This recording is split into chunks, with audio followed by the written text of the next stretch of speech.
श्रीगुरुभ्यो नमः।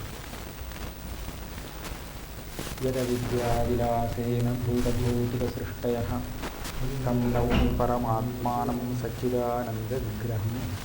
अथ अनुमानपरिच्छेदः। अथ अनुमानं निरूप्यते। अनुमितिकरणम् अनुमानम्। ग्रंथ के प्रारंभ में प्रमाण का 6 विभाग किया गया था। प्रत्यक्ष, अनुमान, उपमान, शब्द, आगम भी उसको कहते हैं। शब्द, अर्थापत्ति और अनुपलब्धि। इस 6 विभाग में एक विभाग का निरूपण हो गया है, प्रत्यक्ष का। अब उसके बाद निरूपण करने का विषय है दूसरा विषय अनुमान। यहाँ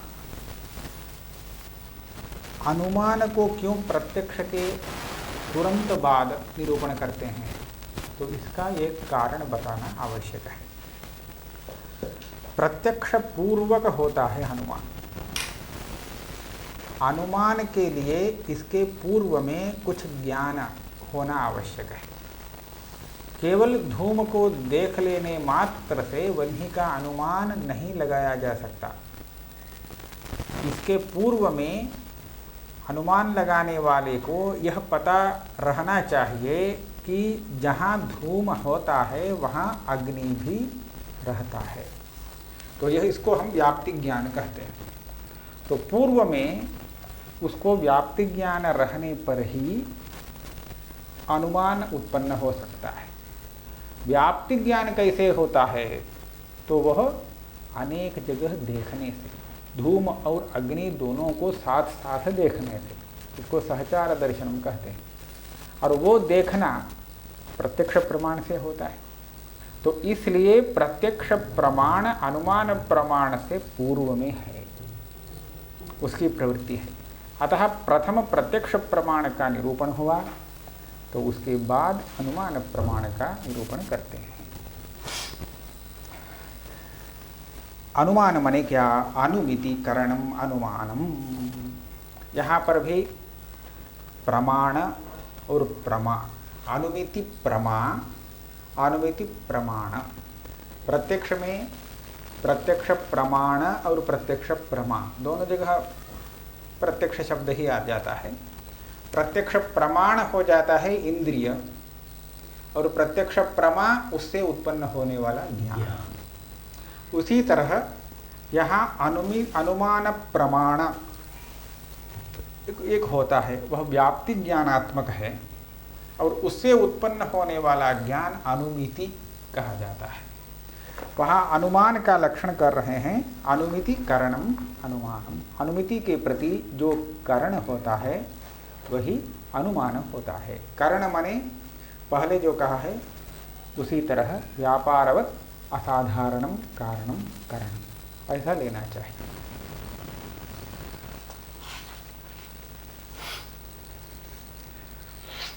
ठीक है, आपने अनुमान का लक्षण बताया। अनुमिति के प्रति जो कारण बनता है वही अनुमान है। लेकिन अनुमिति क्या है, अनुमिति का स्वरूप मालूम नहीं है, तो अनुमिति करण को कैसे पहचान सकते हैं? इसलिए अनुमिति माने क्या? तो अनुमिति का लक्षण बता रहे हैं। अनुमितिश्च व्याप्ति ज्ञानत्वेन व्याप्ति ज्ञान जन्या। व्याप्ति ज्ञान से उत्पन्न होने वाला जो ज्ञान है वह अनुमिति है। अब व्याप्ति माने क्या आप पूछेंगे, तो उसका उत्तर भी देंगे, बाद में देंगे, व्याप्तिश्च। लेकिन अभी तक इतना रख लीजिए, धूम जहाँ रहता है अवश्य ही वहाँ पर वह्नि रहता है। इत्याकारक जो ज्ञान है, इसको हम धूम में वह्नि का व्याप्ति ज्ञान ऐसा कहेंगे। तो यत्र यत्र के साथ जो जुड़ता है वह व्याप्य होता है, तत्र तत्र के बाद जो आता है वह व्यापक होता है। तो व्याप्ति तो व्याप्य में व्याप्य का धर्म है। तो धूम में वह्नि का व्याप्ति रूप संबंध है, क्योंकि यत्र यत्र धूमः तत्र तत्र वह्नि, उल्टा नहीं कह सकते हैं। यत्र यत्र वह्नि तत्र तत्र धूमः नास्ति। हाँ, इसलिए यत्र यत्र के साथ धूम को लगाएंगे, यत्र यत्र धूमः तत्र तत्र वह्नि, तो वह्नि निरूपित व्याप्ति धूम में है। ठीक है, ये जो व्याप्ति ज्ञान है, इस व्याप्ति ज्ञान के आधार पर मनुष्य जो नूतन विषय समझता है एक को देख करके, वही अनुमित्यात्मक ज्ञान है। तो जो मनुष्य अनेक जगह धूम और वह्नि को एक साथ देख करके ऐसा निश्चय कर लेता है, जहाँ धूम रहता है वहाँ अवश्य वह्नि रहता ही है, ऐसा निश्चय जिसको हो चुका है, ऐसा व्यक्ति कहीं एक जगह में केवल धूम को देख करके वहाँ अनुमान लगाता है, हाँ अत्र वह्निरस्ति, क्योंकि यत्र यत्र धूमः तत्र तत्र वह्नि, इसलिए यहाँ धूम है तो वह्नि को होना चाहिए। इसलिए इस ज्ञान को हम क्या कहेंगे? अनुमिति। इस अनुमिति में लक्षण का समन्वय कैसे होता है देखते हैं। हमने ऐसा कहा, यह व्यक्ति जो अनुमान लगा रहा है वह जानता है यत्र यत्र धूमः तत्र तत्र अग्नि, तो यही व्याप्ति ज्ञान है उसके पास। तो यही व्याप्ति ज्ञान उसकी अनुमिति के प्रति कारण है। उसका अन्वय और व्यतिरेक भी हम दिखा सकते हैं। यदि यह पुरुष यत्र यत्र धूमः तत्र तत्र वह्नि नहीं जानता, तो उसको धूम को देखने के बाद भी वह्नि का अनुमान हो नहीं सकता। तो इसलिए अन्वय और व्यतिरेक, यत् सत्वे यत् सत्वम यदभावे यदभावः, व्याप्ति ज्ञान होने पर अनुमिति भी हो जाती है, और व्याप्ति ज्ञान नहीं है तो अनुमिति भी नहीं। तो इस कारण व्याप्ति ज्ञान अनुमिति के प्रति कारण है। तो अनुमिति व्याप्ति ज्ञान रूप कारण से जन्य है। ठीक है, तो एक अंश, लक्षण का एक अंश आ गया व्याप्ति ज्ञान जन्यत्वम। अब ऐसा हुआ, केवल व्याप्ति ज्ञान जन्य ज्ञान इतना ही हम यदि लगाते हैं, लक्षण करते हैं, तो हम एक ऐसा दूसरा ज्ञान देंगे जहां अतिव्याप्ति हो सकती है। देखिए, व्यवसाय और अनुव्यवसाय ऐसा दो कहते हैं। व्यवसाय माने प्राथमिक ज्ञान, उस ज्ञान का जो ज्ञान है वह अनुव्यवसाय है, तदुत्पन्न ज्ञान। उदाहरण के लिए यह पदार्थ, यह वस्तु घट है, ऐसा प्राथमिक ज्ञान हुआ।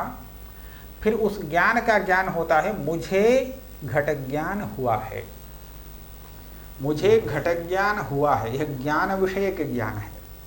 घट ज्ञान तो घट विषय का ज्ञान है। प्रथम उसने घट को देखा, बाद में उसको पता चला अहम घटं जानामि, तो घट ज्ञान मुझे हुआ है, ऐसा नैयायिकों की प्रक्रिया है। तो प्रथम जो विषय ज्ञान है वह व्यवसाय है, उस ज्ञान विषय का जो दूसरा ज्ञान है यह अनुव्यवसाय है, मानस ज्ञान उसको कहते हैं। प्रथम ज्ञान प्रत्यक्ष चाक्षुष प्रत्यक्ष है और उसका अनुव्यवसाय मानस प्रत्यक्ष है। तो यह नैयायिकों की स्थिति है। आपको यह मालूम है प्रत्यक्ष ज्ञान में विषय भी एक कारण होता है, तो विषय नहीं है तो प्रत्यक्ष ज्ञान संभव नहीं, इसलिए प्रत्यक्ष ज्ञान विषयजन्य होता है। अब देखिए, व्याप्ति का जो ज्ञान है, उस ज्ञान का जो अनुव्यवसायात्मक मानस प्रत्यक्ष होगा, वह मानस प्रत्यक्ष अपने विषय से अर्थात व्याप्ति ज्ञान से जन्य होना चाहिए।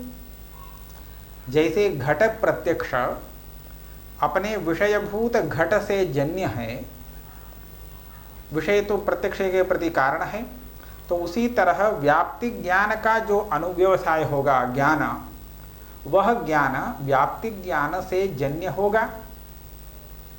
तो यदि अनुमिति का लक्षण आप कहते हैं व्याप्ति ज्ञान जन्यम ज्ञानम, तो इस अनुव्यवसाय में वह लक्षण आ जाता है। और अतिव्याप्ति, यह अनुमिति नहीं, यह अनुमान नहीं है, तो इस यहाँ अतिव्याप्ति हो जाती है। तो इस अतिव्याप्ति को हटाने के लिए ग्रंथकार क्या कर रहे हैं, व्याप्ति ज्ञान में जो जनकता है, कारणता, उस कारणता में एक अवच्छेदक धर्म का निवेश कर देते हैं। देखिए, घट है, घट कई कार्यों के लिए कारण बनता है। घट से क्या क्या उत्पन्न होता है?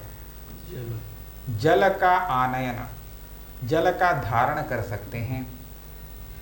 जल आनयन अथवा जल स्थापन के लिए घट कारण है। और घट को जब हम देखते हैं प्रत्यक्ष रूप से, तब उस ज्ञान के प्रति भी घट कारण है। और तीसरा ये एक ले लीजिए, घट नष्ट होने के लिए घट की अपेक्षा है। घट ही नहीं है तो घट नष्ट कैसे होगा? जिसको पुत्र ही उत्पन्न नहीं हुआ, उसका पुत्र नाश नहीं होगा, पुत्र होगा। तो इस तरह तो नाश के प्रति प्रतियोगी एक कारण है। लेकिन तो यह जो एक घट है, वह जलाहरण के लिए घटत्वेन रूपेण कारण है, और अपने प्रत्यक्ष के लिए विषयत्वेन रूपेण कारण है। क्योंकि प्रत्यक्ष के प्रति वह विषय बनता है, और विषयत्व वहाँ कारणतावच्छेदक धर्म है, न केवल घटत्व नहीं। और नाश के प्रति प्रतियोगित्व, नाश का वह प्रतियोगी है, इसलिए नाश का कारण हुआ। तो सामान्य कार्य कारण भाव है, जलाहरण के लिए घट कारण है, और ज्ञान, प्रत्यक्ष ज्ञान के लिए विषय कारण है। वो विषय घट भी हो जाता है, और नष्ट होने के लिए, नाश होने के लिए वो जो प्रतियोगी कारण है। तो ऐसा ही कार्य कारण भाव है। तो यहाँ घट है ही, और वह विषय भी बन जाता है, और ध्वंस के प्रति प्रतियोगी भी बन जाता है। तो इस तरह उसमें घटत्व है, विषयत्व है, प्रतियोगित्व है, ये तीन धर्म हैं।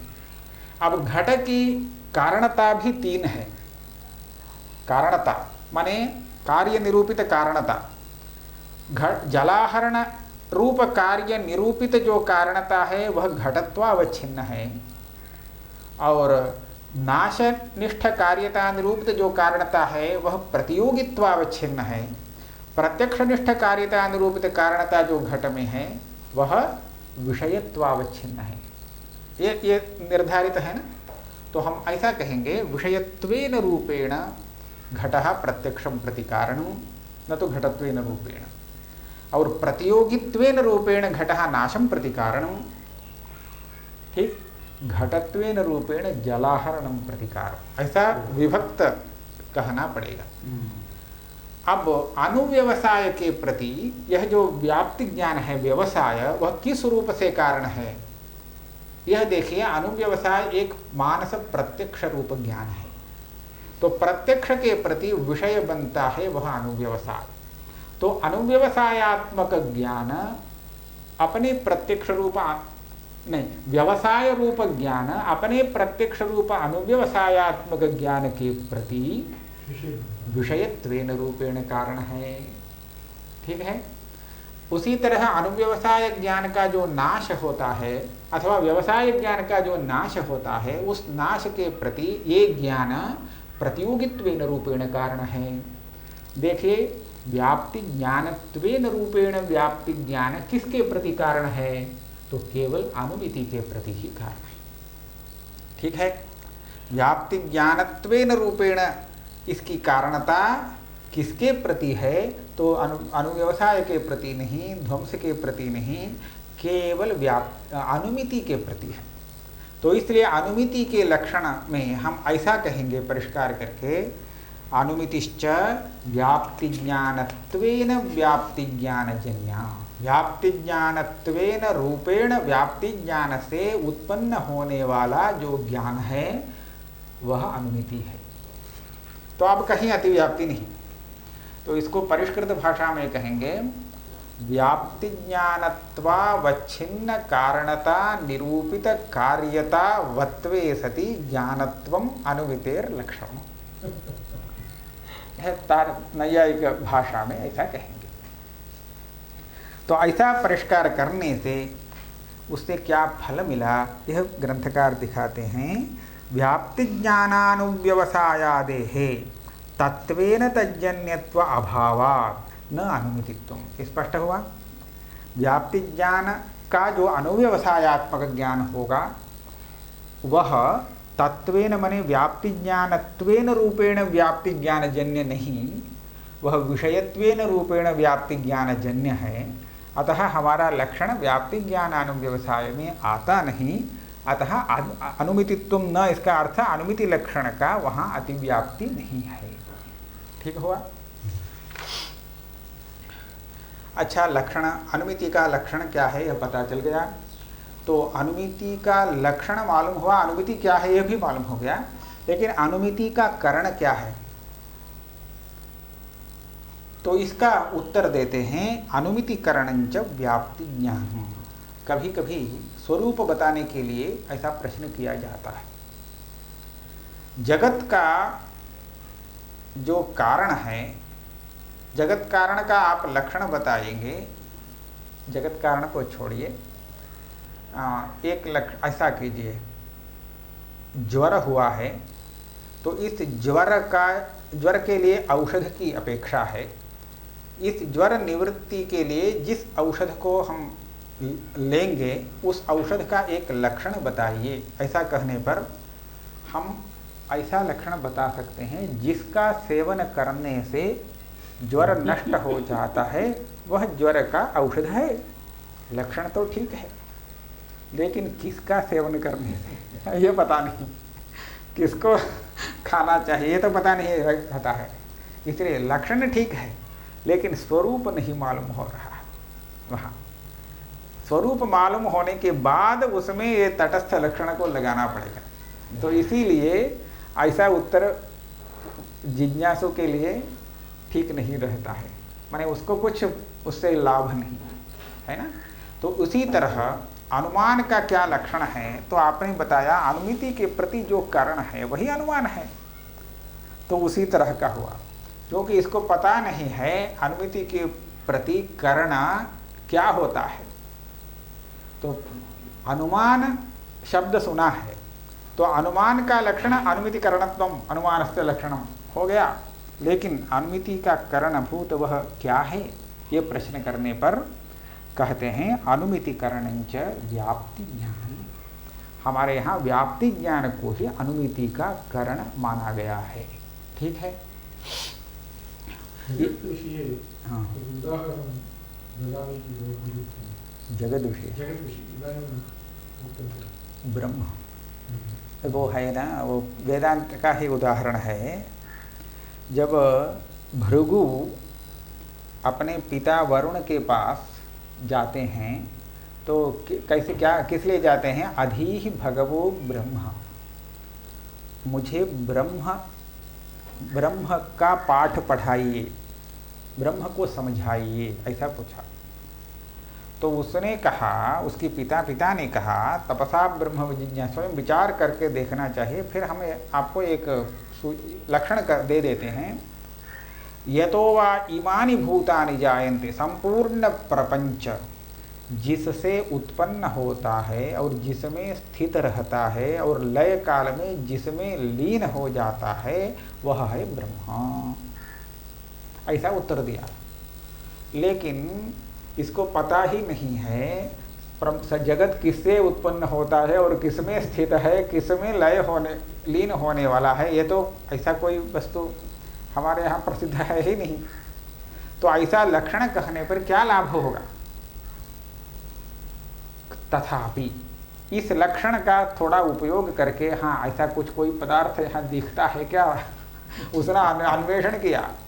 अन्वेषण करके 3-4 पदार्थों को देखा, फिर संदेह से वहाँ गया तो उसको सब हटा करके अंत में आनंदो ब्रह्मेति विजाना। तो लक्षण उसी तरह का है।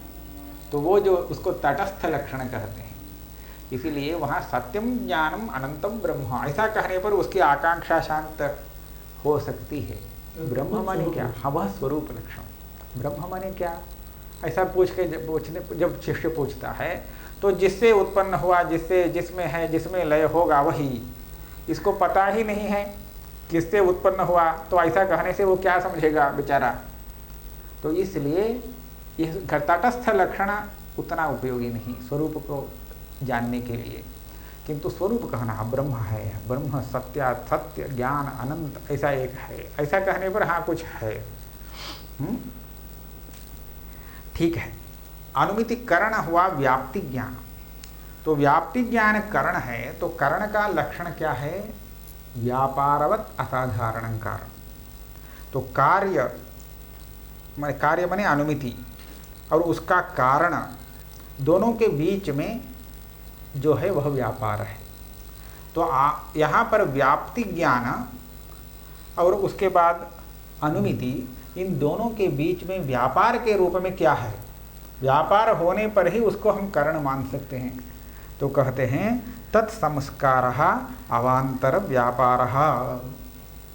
व्याप्ति विषयक संस्कार, व्याप्ति विषयक जो संस्कार है उसको हम अवांतर व्यापार मानेंगे। तो इसका हम थोड़ा विश्लेषण कर देते हैं। बीच का, हाँ बीच का, पहुँचने का, हाँ पहुँचने का, बीच का। व्याप्ति ज्ञान इसको कब हुआ? बहुत पहले, जब धूम को देखता है पर्वत में, अनुमान के समय जब धूम को देखता है उस समय का व्याप्ति ज्ञान नहीं है। व्याप्ति ज्ञान तो उसको पहले से है, बहुत पहले हो गया। यत्र यत्र धूमः तत्र तत्र अग्नि, है ना। तो व्याप्ति ज्ञान बहुत पहले हुआ था। महानसादि में अनेक जगह देख करके उसने एक निश्चय किया था, व्याप्ति का निश्चय। तो वहाँ पर उस व्याप्ति का निश्चय जन्य जो संस्कार है वो इसके हृदय में है।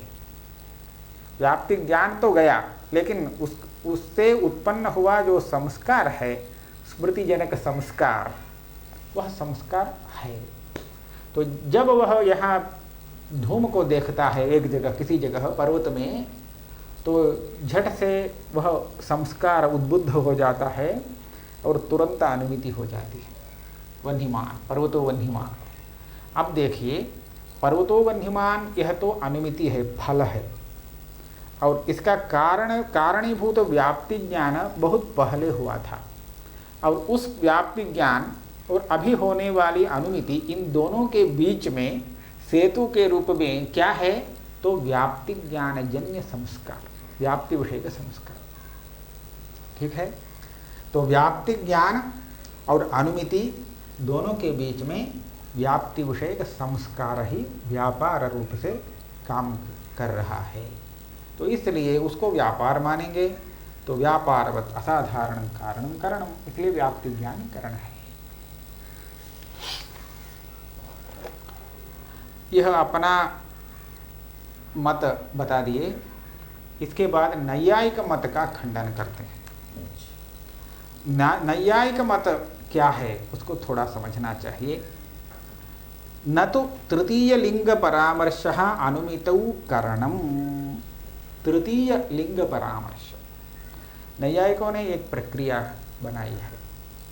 सर्वप्रथम उसको व्याप्ति ज्ञान तो बहुत पहले हुआ है, वो सब ठीक है, लेकिन यहाँ पर्वत के समीप, उसका समीप में आते समय उसको जब धूम दर्शन प्रथमतः होता है, इसको एक मानिए प्रथम।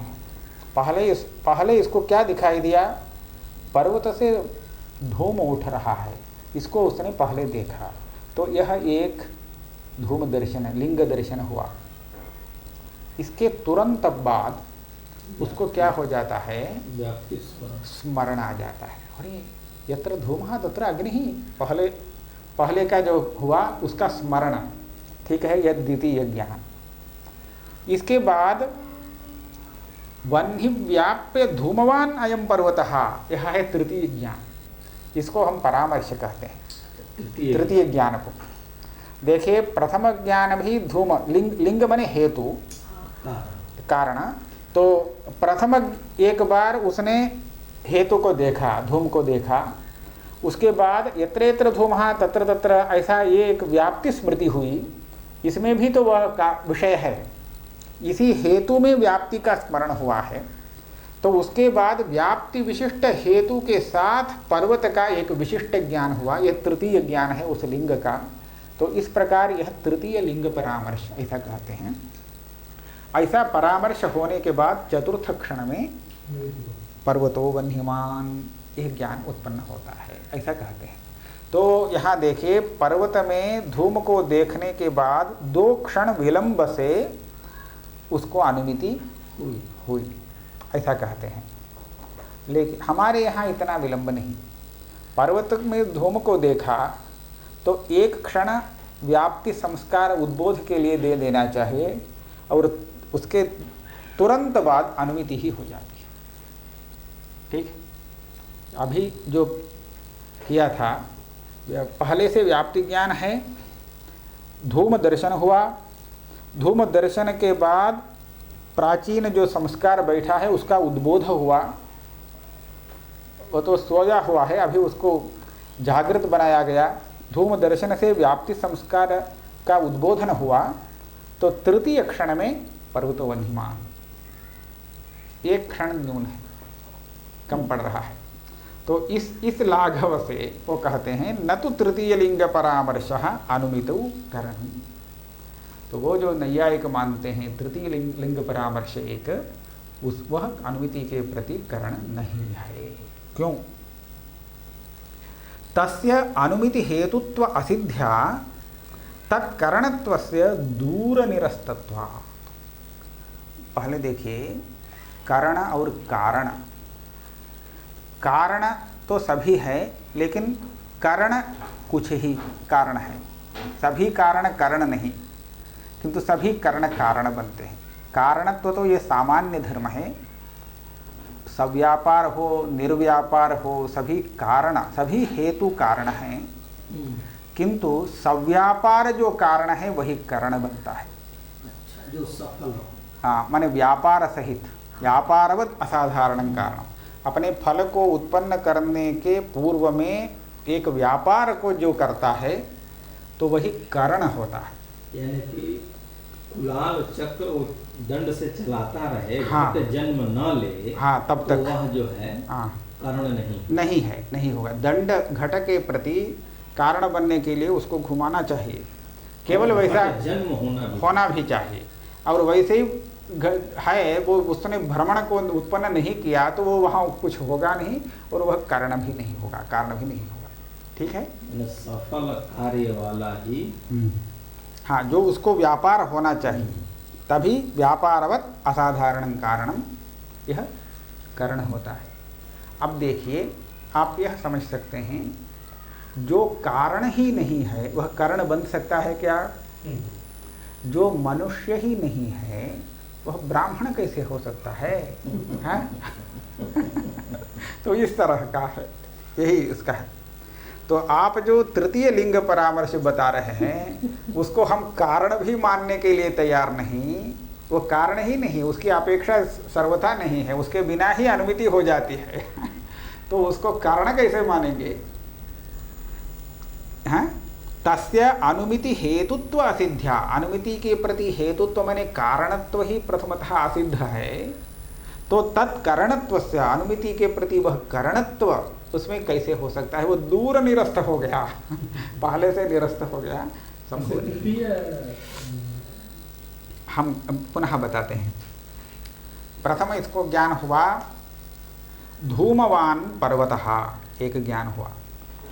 उसके बाद ज्ञान हुआ व्याप्ति का स्मरण, उसका आकार है धूमः वह्नि व्याप्तिमान, वह्नि व्याप्य ऐसा कहेंगे, वह्नि व्याप्तिमान उसका अर्थ है। धूमो वह्नि व्याप्य, प्रथम क्या है? पर्वतो धूमवान, पर्वतो धूमवान। दूसरा ज्ञान है धूमः वह्नि व्याप्य। तीसरा ज्ञान है वह्नि व्याप्य धूमवान पर्वतः। पर्वत के साथ धूमो वह्नि व्याप्य है, ये तो सामान्य है।